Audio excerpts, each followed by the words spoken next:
Hello dear students, I heartily welcome you to my YouTube channel Dr. Khyati Vadar. In this video lecture, we are going to discuss about Bhakta Kavi Narsingh Mehta University Junagadh BBA and BCom Semester 1 NEP 2020 subject AEC English Language 1 and topic is idioms and phrases with the meanings. તો જે ભક્ત કવિ નરસિંહ મહેતા યુનિવર્સિટીના BBA અને બીકોમના જે same 1ના students છે અને જેઓએ એઈસી ઇંગ્લિશ એટલે કે એબિલિટી એન્હાન્સમેન્ટ કોર્સની અંદર ઇંગ્લિશ સબ્જેક્ટ રાખેલો છે એમને આ 2 માર્કનો એક ટોપિક આવે છે ઇડિયમ્સ એન્ડ ફ્રેઝિસ, ગુજરાતીમાં કહીએ તો રૂઢિપ્રયોગો. તો અહીંયા યુનિવર્સિટીએ તમને 40 જેટલા ઇડિયમ્સ અને ફ્રેઝિસના મિનિંગ આપેલા છે, જે તમને 40માંથી કોઈ પણ તમને એક્ઝામમાં 6 પૂછાશે, એમાંથી કોઈ પણ 4 તમારે લખવાના છે અને એના 2 માર્ક રહેશે. તો અત્યારે આપણે સ્ટડી કરીએ છીએ. બીજું કે સ્ટુડન્ટ્સ બીબીએ અને બીકોમ સેમ 1ના બાકીના જે ગ્રામર અને ટેક્સ્ટના જે વિડીયો લેક્ચર્સ છે, ટેક્સ્ટના હું 1-2 દિવસમાં અપલોડ કરવાની છું અને ગ્રામરના અને કમ્પોઝિશનના ઓલરેડી મેં અપલોડ કરી લીધા છે. તો એ વિડીયોની લિંક પણ આ વિડીયોના ડિસ્ક્રિપ્શનમાં હું આપી દઈશ, તો તમે ચેકઆઉટ કરી અને બીજા ગ્રામરના ટોપિક્સ છે સ્ટડી કરી શકશો. એક્સરસાઇઝના વિડીયો પણ મૂકેલા છે જે રીતે તમને એક્ઝામમાં પૂછાવાનું છે. અને બીજું કે મારા વોટ્સઅપ ચેનલ જે મેં ક્રિએટ કરી છે સ્ટુડન્ટ્સ માટે, જ્યારે પણ હું ન્યૂ વિડીયો અપલોડ કરું છું અથવા તો material BA BCom BBA BSc બધાનું એમાં શેર કરું છું, તો એ વોટ્સઅપ ચેનલને પણ તમે ફોલો કરી દેજો જેથી કરીને તમને નોટિફિકેશન મળશે અને ન્યૂ અપડેટ્સ હું ડાયરેક્ટલી વોટ્સઅપ ચેનલ પર તરત શેર કરતી રહીશ. અને મારું ઇન્સ્ટાગ્રામ અકાઉન્ટ અને ફેસબુક અકાઉન્ટની પણ મેં લિંક આપેલી છે, તો ત્યાં જઈને પણ મને ફોલો કરી દેજો જેથી કરીને આપણે સોશિયલ મીડિયા પર પણ કનેક્ટેડ રહી શકીએ. તો ચલો સ્ટાર્ટ કરીએ છીએ. તો એક્ઝામમાં તમને ઇડિયમ્સ અને ફ્રેઝિસનો એક ટોપિક પૂછાય છે અને આ જે કોર્સ છે એ બીબીએ અને બીકોમ બંનેના સેમ 1ના સ્ટુડન્ટ્સ માટે છે. તો આ રીતે તમને એક ઇન્સ્ટ્રક્શન્સ આપવામાં આવશે. Give meaning of the following idioms and phrases 4/6. તો 6 તમને આપેલા હશે, 4 લખવાના છે, માર્ક્સ 2 રહેશે. તો નીચે તમને આ ઇડિયમ્સ અને ફ્રેઝિસ એટલે કે તમને અહીંયા મેં ડાર્ક અથવા તો બોલ્ડ ફોન્ટમાં જે લખેલા છે, ડાર્ક બ્લેક અક્ષરમાં લખેલા છે, એ રીતે ઇડિયમ્સ પૂછાશે અને તમારે ઇંગ્લિશમાં એના મિનિંગ બતાવવાના રહેશે. અને દરેક ઇડિયમ્સના મિનિંગ અહીંયા મેં સમજાવ્યા છે અને એ હું તમને વિથ ગુજરાતી ટ્રાન્સલેશન કરતી જઈશ એટલે તમને દરેક ઇડિયમનો કોન્સેપ્ટ ક્લિયર થશે કે આ ઇડિયમ છે શું અને ક્યારે યુઝ કરી શકીએ છીએ. તો અહીંયા ફર્સ્ટ જોઈએ છે a blessing in disguise. Blessing in ડિસ્ગાઇઝનો મિનિંગ થાય છે something that seems bad but turns out to be good later. કંઈક તમને પહેલાં ખરાબ લાગે બટ છેલ્લે તમારા સારા માટે જ હોય છે. જેમ કે જ્યારે કોઈ વ્યક્તિ બીમાર પડે છે અને મેડિસિન લે છે તો પહેલાં સ્ટાર્ટિંગમાં તો કડવી લાગે છે, બટ જેમ જેમ એ દવાની અસર થતી જાય છે એમ એ કોઈ પણ પ્રોબ્લેમમાંથી બહાર આવી જાય છે. તો એ સ્ટાર્ટિંગમાં તમને ખરાબ લાગશે પણ એ તમારા સારા માટે હોય છે. જેમ કે એક્ઝામની પ્રિપરેશન કરો છો તો સ્ટાર્ટિંગમાં વાંચવું કોઈને ન ગમતું હોય, બટ છેલ્લે જ્યારે રિઝલ્ટ સારું આવે ત્યારે બધાને ગમે છે. તો એના માટે ઇંગ્લિશમાં ઇડિયમ છે અ બ્લેઝિંગ ઇન ડિસ્ગાઇઝ. તો જ્યારે અ બ્લેસિંગ ઇન ડિસ્ગાઇઝ તમને પૂછાયેલું હોય તો તમારે આન્સર આ રીતે લખવાનો છે કે something that seems bad in the starting but it turns out good later. એવું નથી કે અહીંયા મેં તમને જે રીતે ઇંગ્લિશમાં સમજાવ્યું છે એ જ રીતે તમે લખો, બટ તમે આ ઇડિયમનો મિનિંગ સમજી જશો તો તમે ઇંગ્લિશમાં તમે તમારી રીતે પણ સમજાવી શકશો, એટલે હું આ વધારે ક્લિયર કરું છું. નેક્સ્ટ છે a piece of cake. A piece of કેકનો મિનિંગ અહીંયા કેકનો ટુકડો એવું નથી થતું, બટ આન્સર થાય છે કે જે સૌથી ઇઝી વસ્તુ છે તમારા માટે એને તમે કહી શકો it's a piece of cake for me, એટલે કે આ મારા માટે કેકનો ટુકડો છે. It means something is very easy to do. કોઈ પણ કાર્ય તમારા માટે કરવું એકદમ સરળ હોય તો તમે ઇંગ્લિશમાં એને અ પીસ ઓફ કેક કહી શકો. નેક્સ્ટ આવે છે a wolf in sheep's clothing. Wolf એટલે વરુ અને શિપ્સ ક્લોથિંગ એટલે કે ઘેટાના જે કપડાની અંદર વરુ રહેલું. તો એનો કોઈ વર્ડ ટુ વર્ડ મિનિંગ નથી કરવાનો, બટ એનો એકચ્યુઅલ મિનિંગ એ થશે someone pretending to be good when they are actually bad. કોઈ વ્યક્તિ ખરેખર ખરાબ છે બટ સારા હોવાનો ઢોંગ કરે છે, દેખાવ કરે છે, તો ત્યારે આપણે કહી શકીએ અ વુલ્ફ ઇન શિપ્સ ક્લોથિંગ. તો આ રીતે તમને ઇડિયમ પૂછેલા હશે, મિનિંગ તમારે ઇંગ્લિશમાં એના આપવાના રહેશે. નેક્સ્ટ છે add fuel to the fire. એટલે કે કોઈ આગ જળતી હોય અને એમાં આપણે તણખો જગાવીએ અથવા તો કોઈ વ્યક્તિ સાથે કોઈ ઇસ્યુ થયેલો હોય અને આપણે એને વધારે થોડું ચડાવીએ અથવા તો એને વધારે ઉકસાવવાનો પ્રયત્ન કરીએ, પ્રોવોક કરવાનો પ્રયત્ન કરીએ. તો એને ઇંગ્લિશમાં આપણે એ રીતે એક્સપ્લેન કરશું make a bad situation worse by making it more forceful. કે કોઈ પણ ખરાબ પરિસ્થિતિ છે એને વધારે ખરાબ કરવાનો પ્રયત્ન કરવો, એના માટે વર્ડ છે add fuel to the fire. જેને ગુજરાતીમાં પણ આપણે કહીએ છીએ કે બળતામાં ઘી હોમવું, તો એ પણ એ જ વસ્તુ છે કે જે કોઈ પરિસ્થિતિ ખરાબ થઈ છે એને વધારે ખરાબ બનાવીએ આપણે. નેક્સ્ટ છે back seat driver. Back seat ડ્રાઈવરનો મિનિંગ થાય છે someone who gives unwanted advice and sometimes also criticism. કોઈ વ્યક્તિ ખોટી પૂછી પણ ન હોય એવી સલાહો આપે છે અને ઘણી વખત આપણી ટીકા પણ કરે છે, મતલબ નેગેટિવ કોમેન્ટ્સ કરે છે, તો એને કહેવાય છે બેક સીટ ડ્રાઈવર. નેક્સ્ટ આવે છે between a rock and a hard place. Rock એટલે પર્વત અથવા તો પથ્થર, અને હાર્ડ પ્લેસ એટલે કે હાર્ડ પ્લેસ અને રોક પથ્થરની બંનેની વચ્ચેનું. It means stuck with no good choices. એટલે કે તમારી પાસે એવી બે ચોઇસીસ છે કે બંને ખરાબ છે, પણ બંનેમાંથી એક તમારે ચોઇસ કરવાની જ છે. તો ત્યારે આપણે કહી શકીએ between a rock and a hard place. Facing a difficult time, dilemma or a situation. જ્યારે કોઈ એવી ખરાબ પરિસ્થિતિ આવે, મુશ્કેલી આવે કે જે બંને ચોઇસ ખરાબ છે છતાં પણ તમારે બંનેમાંથી એક કરવાની છે, તો ત્યારે તમે કહી શકો between a rock and a hard place. Next છે બાય હુક ઓર બાય ક્રુક. આ ઘણી વખત ઇંગ્લિશ સ્પીકર્સ છે પોતાના કોમ્યુનિકેશનમાં યુઝ કરતા હોય છે. બાય હુક ઓર બાય ક્રુકનો મિનિંગ થાય છે કે કોઈ પણ રીતે, જ્યારે ઘણી વખત આપણે કોઈ પણ જગ્યાએ પહોંચવાનું હોય તો આપણે કોઈ પણ રીતે પહોંચી જવાના છે, ટ્રેન દ્વારા, બસ દ્વારા, કાર દ્વારા અથવા તો ફ્લાઇટ દ્વારા. એની હાઉ મીન્સ કે કોઈ પણ રીતે. એક્ઝામ છે, પ્રિપરેશન કરવાનો ટાઈમ નથી છતાં પણ એક રાતનો ઉજાગરો કરીને પણ આપણે કંઈ પણ વાંચી લેશું. તો કોઈ પણ રીતે તમે કોઈ પણ કામ કરવાના છો તો એને કહેવાય છે બાય હુક ઓર બાય ક્રુક, અને ગુજરાતીમાં આપણે કહીએ છીએ કોઈ પણ કારણોસર. ઇંગ્લિશમાં આપણે એને કહીશું by any means, by any way. Next છે કોલ અ સ્પેડ. કે સ્પેડનો મિનિંગ થાય છે કે કોદાળી, જે આપણે માટી ઉખાડવાનું કામ કરીએ છીએ. તો એનું મિનિંગ થશે speak bluntly and honestly without hiding the truth. જ્યારે કોઈ વ્યક્તિ તમારા મોઢા પર જે સાચી હકીકત છે પ્રામાણિકતાથી કહી દે છે, કોઈ પણ સત્યને છુપાવ્યા વગર સાચું તમારા મોઢા પર બોલી દે છે, તો એને ઇંગ્લિશમાં કહેવાય છે કોલ અ સ્પેડ. નેક્સ્ટ આવે છે every cloud is a silver lining. એટલે કે દરેક વાદળને એક સિલ્વર લાઇનિંગ હોય છે, બટ મિનિંગ એવો નથી થતો. મિનિંગ થાય છે even in bad times there is something good to be found. કે કોઈ પણ ખરાબ પરિસ્થિતિમાં પણ હંમેશા આપણે સારી વસ્તુ જોવી જોઈએ, જેથી કરીને આપણે એનું સોલ્યુશન લાવી શકીએ. નેક્સ્ટ છે go the extra mile. Meaning થાય છે ડુ મોર દેન અનએક્સપેક્ટેડ વિલિંગલી. એટલે કે તમે જેટલું પણ વિચાર્યું હોય એના કરતાં પણ વધારે કામ કરો. એટલે કે તમારું જેટલું પણ કેપેસિટી છે એના કરતાં પણ તમે વધારે સારું કરવાનો પ્રયત્ન કરો, તો એને કહેવાય છે go the extra mile. Next છે last but not the least. એટલે કે છેલ્લું પણ સૌથી વધારે important. Finally but still important. એનો મિનિંગ થાય છે જ્યારે પણ કોઈ વ્યક્તિ કોઈને વાત શેર કરતા હોય તો આપણે કહીએ છીએ કે આ છેલ્લું છે બટ મોસ્ટ ઇમ્પોર્ટન્ટ છે, ખાસ યાદ રાખજો. તો લાસ્ટ બટ નોટ ધ લિસ્ટનો મિનિંગ થાય છે કે finally but still it is important. તો અહીંયા જે રીતે બોલ્ડ ફોન્ટમાં તમને ઇડિયમ્સ આપેલા છે એ રીતે તમને એક્ઝામમાં 6 પૂછેલા હશે. તમારે માત્ર એને ઇંગ્લિશમાં એક્સપ્લેન કરવાના છે, જે રીતે મેં અહીંયા નીચે કરેલા છે. નેક્સ્ટ આવે છે a penny saved is a penny earn. કોઈ પણ પૈસા તમે જેટલા બચાવો છો એટલા પૈસા તમને ફ્યુચરમાં કામ લાગવાના છે.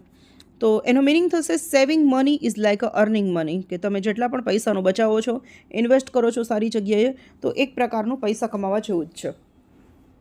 નેક્સ્ટ છે cry over spilt milk. Spilt મિલ્કનો મિનિંગ થાય છે કોઈ પણ દૂધ ફાટી ગયું હોય અને એના પર રડવું. પણ મિનિંગ વર્ડ ટુ વર્ડ કરશું તો એવો બહુ વિચિત્ર મિનિંગ થશે, બટ એનો રિયલ મિનિંગ એ થશે કે don't worry about things that can't B change. કે જે વસ્તુ બગડી ગઈ છે, જે વસ્તુ તમારા હાથમાં નથી, તમે એનો કંટ્રોલ નથી કરી શકતા, તમે બદલી નથી શકતા, એના પર તમારે ચિંતા ન કરવી જોઈએ.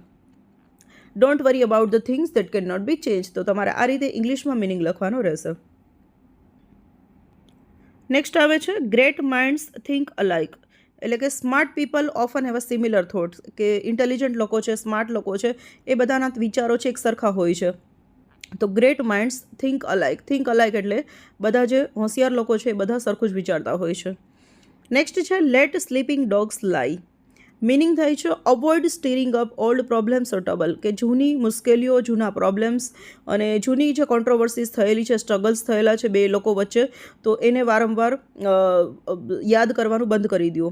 તો એને કહેવાય છે ઇંગ્લિશમાં let sleeping dogs lie. Next આવે છે never bite the hand that feeds you. Don't harm those who help you. જે વ્યક્તિએ તમને મદદ કરી છે, ઘણી વખત આપણે ગુજરાતીમાં પણ કહીએ છીએ કે જેનું મીઠું ખાધું છે ને એનું કંઈ બગાડવું ન જોઈએ.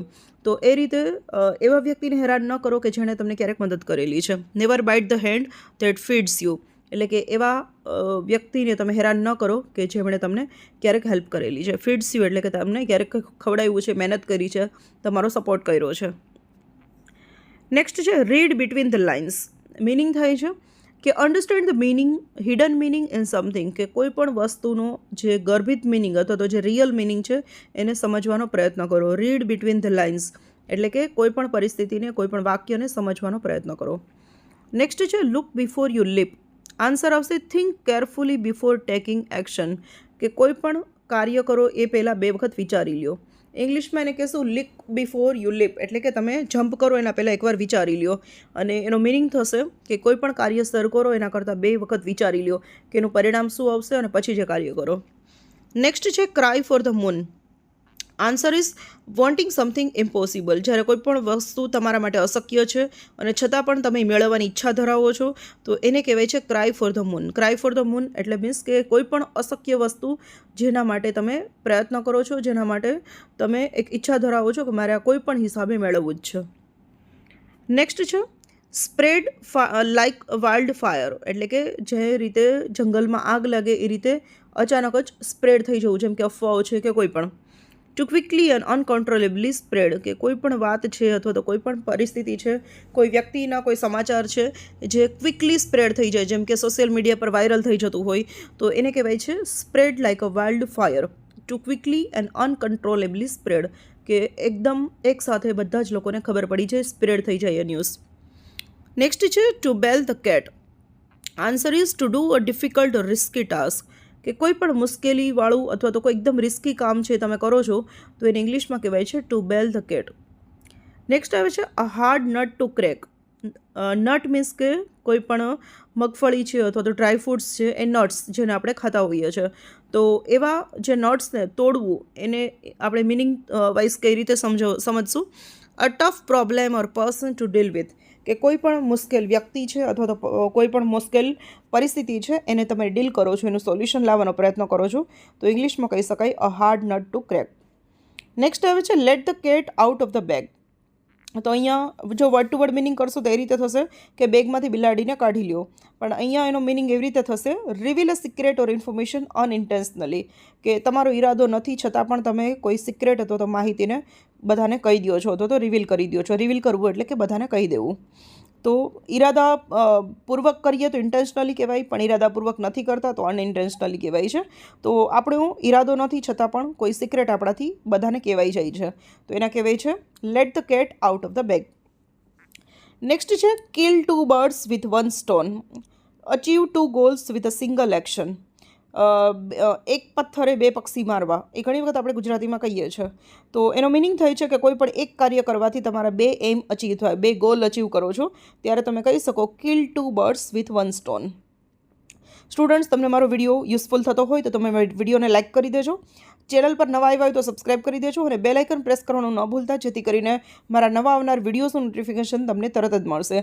અને સેમેસ્ટર 1થી લઈને સેમેસ્ટર 6 સુધીના દરેક સેમેસ્ટરના ઇંગ્લિશના વિડીયો લેક્ચર્સ હું મારી ચેનલ પર અપલોડ કરીશ, તો તમને આ મારી ચેનલ છે તમારા કોલેજના દરેક સેમેસ્ટર દરમિયાન ઉપયોગી થશે. તો ચેનલ સબસ્ક્રાઇબ કરવાનું ન ભૂલતા.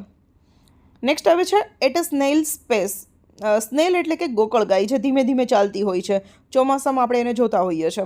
તો પેસનો મિનિંગ થાય છે કે ધીમે ધીમે ચાલવું. તો ઘણી વખત ગુજરાતીમાં પણ આપણે કહીએ છીએ કે ગોકળ ગાયની સ્પીડથી આ કામ થાય છે, અથવા તો કોઈ ગટરનું કામ ચાલતું હોય અથવા તો કોઈ પણ રોડ રસ્તાનું કામ ચાલતું હોય તો આપણે કહીએ છીએ ગોકળ ગાયની રીતે જાય છે. ગોકળ ગાયનો મિનિંગ શું થાય છે કે એકદમ ધીમે ધીમે થાય છે. તો ઇંગ્લિશમાં આપણે એને કહીશું વેરી સ્લો પ્રોગ્રેસ ઓર મૂવમેન્ટ, કે એકદમ ધીમે ધીમે પ્રોગ્રેસ થાય છે અથવા તો મૂવમેન્ટ થાય છે. નેક્સ્ટ છે to build castle in the air. તો અહીંયા છે કે એરની અંદર કાસલ બનાવો, પણ એવું મિનિંગ નહીં થાય, બટ મિનિંગ થશે ડે ડ્રીમિંગ અબાઉટ અનરિયલિસ્ટિક થિંગ, કે જે વસ્તુ કાલ્પનિક છે, જે વસ્તુ રિયલમાં બની શકતી નથી, એના વિશે સપનાઓ જોવા. ડે ડ્રીમિંગ કરવું એટલે સપનાઓ જોવા. તો એના માટે વર્ડ છે to build castle in the air. Next આવે છે ક્રોકોડાઇલ ટીયર્સ. ક્રોકોડાઇલ ટીયર્સ એટલે કે મગરમચ્છના આંસુ.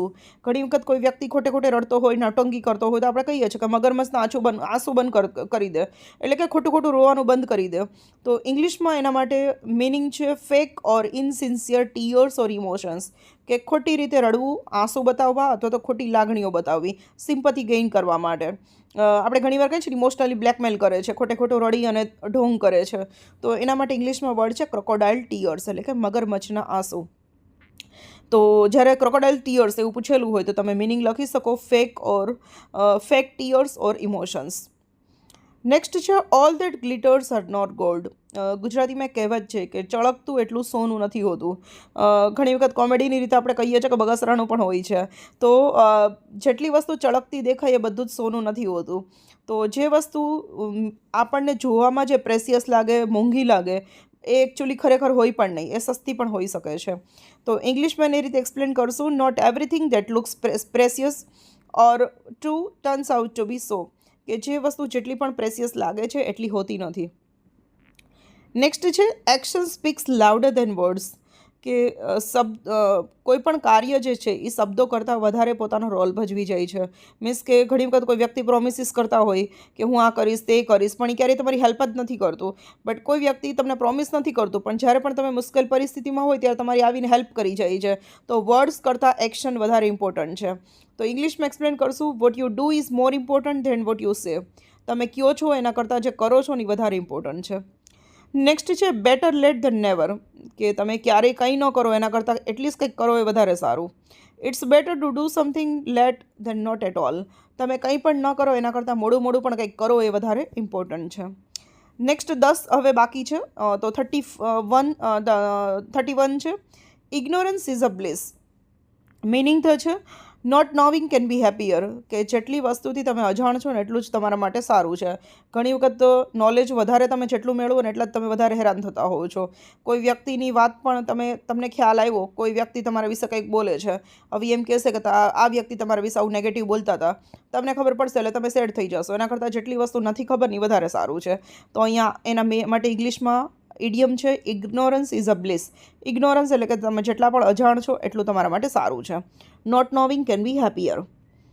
નેક્સ્ટ છે ball is in your court. Answer is it's your decision or responsibility now. Ball in your કોર્ટનો meaning થાય છે કે હવે આ તમારું ડિસિઝન છે અથવા તો તમારી જવાબદારી છે, હવે જે પણ તમારે કામ કરવાનું છે એને. નેક્સ્ટ છે અ પિક્ચર પેઇન્ટ્સ 1,000 વર્ડ્સ. કોઈ પણ પિક્ચર જ્યારે આપણે એને જોઈએ છીએ તેની અંદરથી ઘણી બધી સ્ટોરી નીકળતી હોય છે, ઘણા બધા વર્ડ્સ આપણને જોવા મળતા હોય છે. એટલે કે વર્ડ્સ લખાયેલા નથી હોતા, બટ એક કાલ્પનિક તમે કોઈ પણ પિક્ચર જોવો છો જ્યારે, પિક્ચર મીન્સ કે વોલ ઉપર કોઈ પિક્ચર કોઈએ પેઇન્ટ કરેલું હોય તો એમાંથી ઘણા બધા વસ્તુ આપણે ઇમેજિન કરી શકતા હોય છે, સ્ટોરી ઇમેજિન કરી શકતા હોય છે. તો એનો મિનિંગ થાય છે ઇમેજીસ કન્વે સ્ટ્રોંગ મેસેજીસ. કે કોઈ પણ પિક્ચર છે એક સ્ટ્રોંગ મેસેજ તમને પ્રોવાઈડ કરે છે. નેક્સ્ટ છે Rome was not built in a day. Rome કન્ટ્રીનું નામ છે.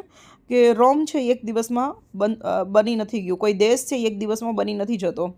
મિનિંગ થશે achieving something tax time and effort. કોઈ પણ વસ્તુને મેળવવા માટે, એને અચીવ કરવા માટે, એ માટે પ્રયત્ન અને સમય બંને જરૂરી છે. નેક્સ્ટ છે bird in the hand is worth 2 in a bush. Meaning થાય છે secure what you have rather than risk for more.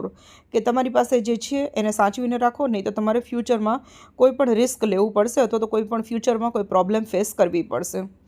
Next છે બીટ અરાઉન્ડ ધ બસ. એનો મિનિંગ થાય છે કે avoid direct discussion, talk indirectly. કે ક્યારે કોઈ વ્યક્તિ સાથે ડાયરેક્ટલી વાતચીત ન કરો, કેમ કે સામેવાળી વ્યક્તિને ગમે પણ નહીં, બટ તમે ઇનડાયરેક્ટલી એને એ મેસેજ કન્વે કરી શકો છો. ઇનડાયરેક્ટલી તમે વાત કરી, જનરલ વાત કરી અને તમે એ વ્યક્તિને સમજાવી શકો છો. તો એના માટે ઇંગ્લિશમાં વર્ડ છે બીટ અરાઉન્ડ ધ બસ. એટલે કે ડાયરેક્ટલી વાત ન કરવી પણ ઇનડાયરેક્ટલી એને બીજાનું એક્ઝામ્પલ આપીને સમજાવી દેવું.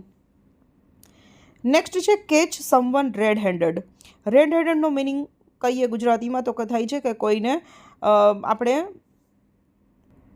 રંગે હાથ પકડી લીધો. તો જ્યારે કોઈ વ્યક્તિ કંઈક ખોટું કરતા હોય અને અચાનક કોઈકને ખબર પડી જાય તો આપણે કહીએ છીએ કે રંગે હાથ પકડાઈ ગયો છે. રંગે હાથ પકડાઈ ગયો મીન્સ કે એનું જે સિક્રેટ છે એ બધાને ખબર પડી ગઈ છે. તો ઇંગ્લિશમાં આપણે મિનિંગ લખશું caught in the act of doing something wrong such as cheating or stealing. જ્યારે કોઈ વ્યક્તિ બીજાને છેતરવાનો પ્રયત્ન કરતો હોય, કંઈક ચોરી કરતો હોય અથવા તો કંઈક ખોટું કરતા હોય ને જો એ પકડાઈ જાય, એનું સિક્રેટ ખબર પડી જાય, તો એના માટે ઇંગ્લિશમાં વર્ડ છે કેચ સમવન રેડ હેન્ડેડ. એટલે કે રંગે હાથ પકડી લીધો. નેક્સ્ટ છે grass is always greener on the other side. એટલે કે ઘાસ છે હંમેશા બીજી બાજુનું વધારે ગ્રીન લાગે. તો એના માટે વર્ડ છે થિંગ્સ સીમ બેટર એલ્સવેર. કે બીજાની વસ્તુ આપણને વધારે સારી લાગતી હોય છે. We are always tempted by the jealous of what other peoples have. હંમેશા જ્યારે બીજા વ્યક્તિ પાસે કંઈક વસ્તુ હોય છે તો એનાથી આપણે બહુ જેલસી ફીલ કરીએ અથવા તો આપણને એવું થાય છે કે મારી પાસે એ નથી, એની પાસે બહુ છે. તો આપણે બીજાની સરખામણી કરીને હંમેશા દુઃખી થતા હોઈએ છીએ. નેક્સ્ટ છે જજ a book by its cover. Assess based on appearance alone. કે કોઈ પણ વ્યક્તિના દેખાવ પરથી આપણે એને જજ કરી શકીએ. નેક્સ્ટ છે pass with flying colours. Meaning થાય છે succeeding excellently or achieving a high score or grade effortlessly. કે જ્યારે પણ આપણે ખૂબ મહેનત કરીએ છીએ, પ્રયત્ન કરીએ છીએ, ત્યારે હંમેશા આપણે એક્સેલન્ટલી સફળતા મેળવીએ છીએ, કોઈ પણ હાઈ સ્કોર અચીવ કરીએ છીએ, ત્યારે કહેવાય છે કે પાસ વિથ ફ્લાઇંગ કલર્સ. તો આ રીતે આપણે 1 to 40 જેટલા ઇડિયમ્સ અને ફ્રેઝિસ કવર કર્યા છે. આ ઇડિયમ્સ અને ફ્રેઝિસ છે એ હમણાં તમારી જે અપકમિંગ એક્ઝામ્સ છે એમાં 25 માર્કના યુનિવર્સિટીના પેપર્સમાં પૂછાવાના છે. તમને 6 પૂછાશે, એમાંથી કોઈ પણ 4 લખવાના છે અને એના 2 માર્ક્સ રહેશે. તો ફરીથી તમને કહી દઉં છું કે આ રીતે તમને ઇડિયમ્સ પૂછાશે અને તમારે એના ઇંગ્લિશ મિનિંગ લખવાના છે. તો બીબીએ અને બીકોમ સેમ 1ના જે એઈસી ઇંગ્લિશ 1ના સ્ટુડન્ટ્સ છે એમના માટે આ ટોપિક હતો, ઇડિયમ્સ અને ફ્રેઝિસ. તો હવે મળીએ છીએ આપણે નેક્સ્ટ વિડીયોની અંદર. ત્યાં સુધી વિડીયો જોતા રહેજો. અને જે લોકોએ મારી ચેનલ હજી પણ સબસ્ક્રાઈબ નથી કરી એ લોકો ચેનલ સબસ્ક્રાઈબ કરી લેજો, બેલ આઇકન પ્રેસ કરી લેજો, જેથી કરીને મારા નવા આવનાર વિડીયોઝનું નોટિફિકેશન તમને તરત જ મળે. અને વોટ્સઅપ ચેનલની લિંક, ઇન્સ્ટાગ્રામની લિંક અને ફેસબુકની લિંક મેં વિડીયોના ડિસ્ક્રિપ્શનમાં આપેલી છે, તો ત્યાં જઈને તમે મને ફોલો કરી દેજો. સ્ટુડન્ટ્સ, તો બીજી વાત એ કે આ પીડીએફની લિંક પણ આ વિડીયોના ડિસ્ક્રિપ્શનમાં મેં આપેલી છે, તો તમે ત્યાં જઈ અને ક્લિક કરશો એટલે ડાઉનલોડ થઈ જશે. અને ઇંગ્લિશ ગ્રામરના સેમ 1ના જે વિડીયો લેક્ચર્સ એની લિંક પણ આ વિડીયોના ડિસ્ક્રિપ્શનમાં હું આપી દઈશ. એટલે તમે નીચે જઈ અને ક્લિક કરશો એટલે તમે દરેક વિડીયોઝ જોઈ શકશો. તો મળીએ છીએ નેક્સ્ટ વિડીયોની અંદર. ત્યાં સુધી thank you everyone for watching.